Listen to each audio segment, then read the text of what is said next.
Allah!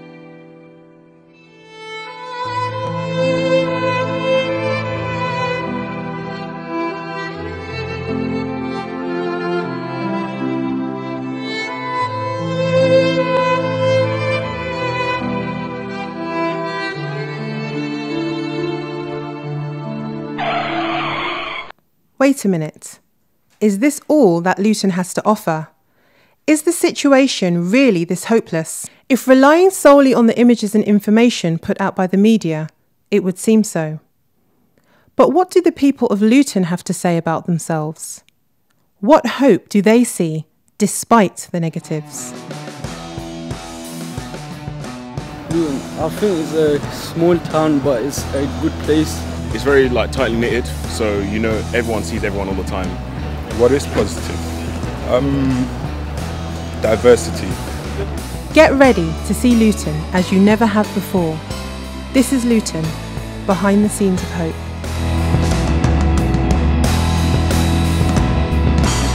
In this documentary, we will introduce to you hope bringers in the community who are working hard to foster hope and create change in this town.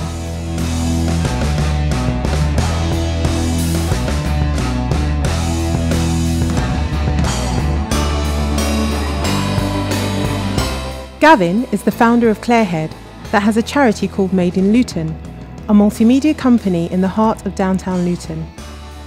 To me personally, Luton means opportunity, and it means hope.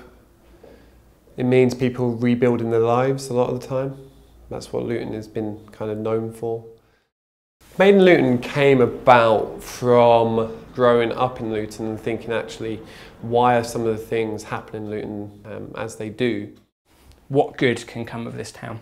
And most of the UK has an understanding, a reputation of this town that's either an airport or it's a place of racism, it's a place of crime, of poverty, that's the reputation. And although that's not true, that's not quite the extreme of the reality, there are some truths in it. It's interesting, I've often sat down and watched the news and thought, oh, there's Luton again, and it's often not a very positive news that comes across. It's used in documentaries, somewhere, and it's usually something negative that they're focusing on, like prostitution or drugs or something like that. Luton had a lot of big manufacturing. It was the world leaders for hat manufacturing. Had Vauxhall Motors and then Opel, which was one of the biggest productions in this part of the country. It's all gone. There's a lot of good, hard-working people here who lost their jobs 10 years ago, 20 years ago. So there's generations of people who just have lost a sense of identity and purpose. I think that the news in particular, and media and general public discourse tends to surround negativity. I think people prefer talking about negativity. You don't really ever see a news story that's positive. If you try to get a story in the news about something that's positive, it's quite difficult to do. So there's a lot of towns very similar to this, similar size, similar demographics, but no one takes note of it. It's nothing particularly notable. The reason this one sticks out is it's so close to London and it's surrounded by very affluent, very pretty locations. So it sticks out. So it's very easy to look at it and think, ugh, what is that? Why is it there? Why is it sticking out? There's a number of other reasons. Some of the worst terrorism we've faced in this country has had connections to this town. The Swedish bomber apparently stayed here for a while and was educated partly in this town. But he didn't end up being accepted. Everyone kicked him out, including the mosques. So he wasn't actually part of this community, but it's an easy headline. I don't know what it will do to change Luton's reputation. We certainly need some more positive press. I think it has been skewed far too much in the wrong way. So I think the media has a lot to answer for, because what the media does is actually it escalates.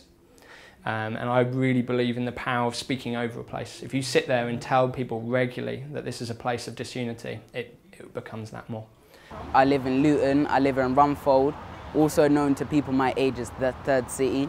It's my home, I've lived there, it's the only place I know at the moment. I like it. There's not much there for me to do as an area, but we still find stuff to do, me and my friends. I'm raising funds for disabled children so we can help them get out as well and about the community. because when you're disabled, you're disadvantaged to find stuff to do. So by everyone here giving money and what they can, we can help them get to swimming pools, maybe trips as well, where there's accessibility for disabled children as well, for them for stuff to do as well. You don't hear about amazing young people like these who have given up a whole month of their summer to do this. And even then, when they decided to do this event, we went out into town, we were going into shops, local businesses, and we were getting given free stuff left, right and centre. We went into the market and came home with jigsaws and books and loads of produce from the market that they've given up to us completely free. For today, we were working with Circus Skills and hopefully being in touch with more charities. So I hope to carry on things like circus skill workshops or demonstrations so that they know that there's something practical that they can do out there where they don't necessarily have to be sat in an academic situation, that there are other things that they can do that are fun that they might not have thought of before, and maybe that's something that will cheer them up or get them through. Rebecca is a recently graduated university student, and she has a vision of equipping young people, specifically in the Farley Hill area of Luton, using arts and sports as a way of honing their energy into positive outlets. This is instead of letting them vent their frustrations in the streets, where they might get into trouble or criminal activity. Youth are the future. Like in 10 years, they're going to be the ones running the country, or in 20 years, and if they don't have a hope, where's the country going to go? If they don't have something to look to and to inspire the younger generation, then, you know, and if we don't invest in them, I feel like that will just go downhill, and yeah, we need to give them a hope. More what I wish for my community is that we could get community centres built, so we're not always out on the streets. And just by doing that, you can save a few lives, because children won't be out on the streets causing trouble, committing crime. That we just need something to do as children.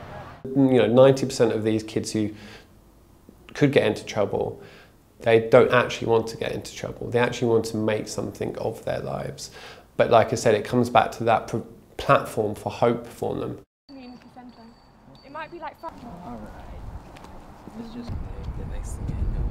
So I'm hoping to start youth work in this church here in Farley Hill because it's a bit of a sort of an area that has lost hope. The kids don't have a lot going for them. There's not really a lot around that is for them. There's a lot of parks, places they could play, but they don't have access to and they don't even know about.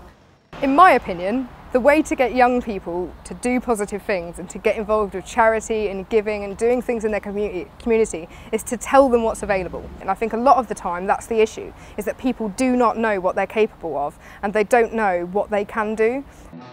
Kaleem is a Luton native who's had extensive experience interacting with those in his own community and beyond. This experience has given him first-hand knowledge of the views many outside of Luton hold of the town and ideas on how they can be changed. Starting his career as an educator, Kaleem is now an author working on his first novel, which covers the disparaging views of Luton and counteracting them. So one of the things that I've been working on in my efforts to fly the flag for Luton, the town of my birth, is to kind of counteract the what appears to be like a litany of negative books and documentaries in the last sort of 50 years, especially. The book project that I'm working on, I've entitled "Love Letters to a Much Maligned Town." And the book, as I said, is really just to kind of counteract all that kind of negative press that Luton has achieved and attained over the last 10 to 15 years. And the aim is really just to highlight the positive things about this town, and there's plenty of them. And it's about really counteracting and diluting the kind of media poison that has been injected into the veins of this town. Luton is a town of multiculturalism and diversity. It is full of many different people from a wide range of cultural backgrounds and culinary histories. Yeah, we're both youth workers, so we work at a youth club where it's different people from different backgrounds. It's just not white people or black people or Asians, it's a mix. So I think that's the best thing about it, that we offer it to everyone and not just the minority, we do it for everyone. Despite all the wonderful things that Luton has to offer, it still has its challenges. The reality is there's this sense of hopelessness inside, so externally, no matter what people think, it will never change. You come off the station, you ask the next local person who lives here, what's it like here? And they go, ugh. You know, it's a complete beep, beep, beep. I think people outside Luton actually need to be encouraged from the people inside Luton first. I think it all stems from inside Luton. I think that between sort of 13 to 18 is such a key time to change the perception and getting, that culture change within education. So when people do maybe go away to university, to different parts of the country, and they're from Luton, they actually stick up for Luton rather than agreeing with people who have heard bits and pieces. What it's about is actually fostering and finding people, places, situations that go buck against that trend, helping find them, showing them to people, showcasing them, and working in unity with them. Because I think change does come when you are happy with what you've got, and then you can look out and start helping others. And I think it needs a critical mass of people doing that. There's an old saying that says, hope's deferred make the heart sick. And there's a lot of people here who have this sense that they've worked for generations or years trying to do things and they haven't worked. So with all of that, it seems logical that there's no hope, or there shouldn't be. But there are some incredibly beautiful people here. The majority of the local councillors and the people who make policy, the police and the rest of it, are just incredible people. I've lived in a few places, I've been blown away by how genuine, how authentic, how passionate a lot of the people are. But actually all the way through, you'll find every little community group, every little business owner, there's a sense that actually we can do better, we can do more, let's have a go. In a way, I do believe there's hope, but for us to find hope, we need the communities to come together. It can't just be the leaders like the mayor and everyone else working by themselves. The community and the people inside it need to work together to make Luton a better place.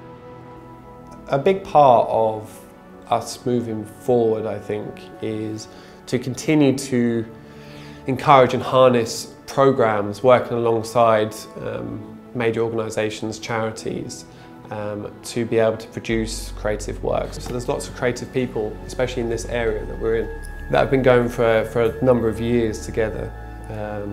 So I thought, well, if we could bring them together and then get them to work with the wider community, again in this area, so the hairdressers, the restaurants, the tattoo parlours, the pubs, that we could actually genuinely make a difference and get people really caring and looking after their own community, but through a creative way. There's not many places either in the world or in the UK where nearly all faith groups come stand shoulder to shoulder in solidarity about pretty much most issues. And so it's exciting, it's passionate, but it's also, this town has the potential to get it right for the rest of the UK, Europe and the world. You could argue that a certain type of extremist is good, an extremist for love, an extremist for forgiveness or peace or unity is incredibly important. We need people to stand against the curb and really have strong, passionate views about that.